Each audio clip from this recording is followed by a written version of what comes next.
Bu degani bizga juda yoqadigan ba'zi bir masalalarni gapirib, hozirgi yoshlarimizni yo'ldan urayotganlar bor.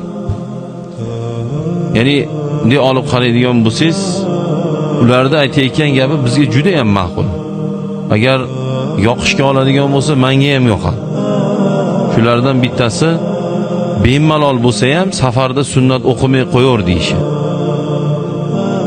Oyog'ingda nimaki oyoq kiyim bo'lsa bo'ldi, paypami, qalinmi, yubqami mahs tortur deyishligi.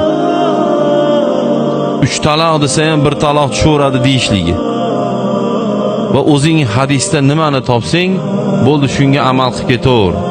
Hadis turganda, oyat turganda bandani gapi nima bo'ladi deb turib, insonga bir yoqadigan tomonlarni topib turib, siz bilan meni oramizdan kimlardir ajratib olib, siz bilan meni oramizni buzishlik maqsadida hozir butun dunyoda, biz o'zbek zabonda, tojik zabonda, qirg'iz, qozoq, o'sha ingliz tili va rus tili bormi? Mazhabsizlantirish ustida g'oya qilib, shu sohada kalla qatirib, shu sohada amal qilayotganlarning soni ko'payib boryapti. Bu nima degani? Bu shuki, siz bilan men bizdan avvalgi, bizdan ancha bilimli, taqvoda mahkam ushagan, bizdan ko'ra ibodatga mahkam bo'lgan qancha bizi bobolarimiz, ulamolarimiz shu yo'l to'g'ri deb amal qilib kelgan narsani bugun noto'g'ri deydigan bo'lsa, bunga hattoki o'ylanishga ham bizning haqqimiz yo'q. Nimaga? Nimaga o'ylanishga haqqimiz yo'q desa, haqiqatan ham bugun buni gapi to'g'rimikin deb o'ylanishga haqqimiz yo'q. Uni noto'g'riligida shak yo'q. Sabab bu masalalar bizdan avvalgi millionlab desak ham lob bo'lmaydi. U millionlab deganda 200 millionni ham aytavering, 500 millionni ham aytavering. Shuncha olimlarni filtridan o'tgan yo'l bu yo'l.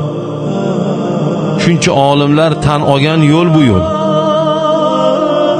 Shuncha olimlar tan olib, shunga amal qilib, agarchi ularda kitob ko'raladigan bo'lsa, bugun hozir kitob ko'raladigan mulla desa ho deymiz.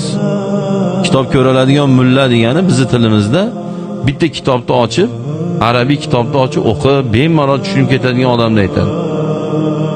Ularga bu ta'rif noloyiq ta'rif. Chunki ular kitob yozgan odamlar ular. U kitob ko'raladigan degan narsa u bizdaqa talabalarga tegishli gap bu gap. Bizdaqa talabalarga tegishli gap.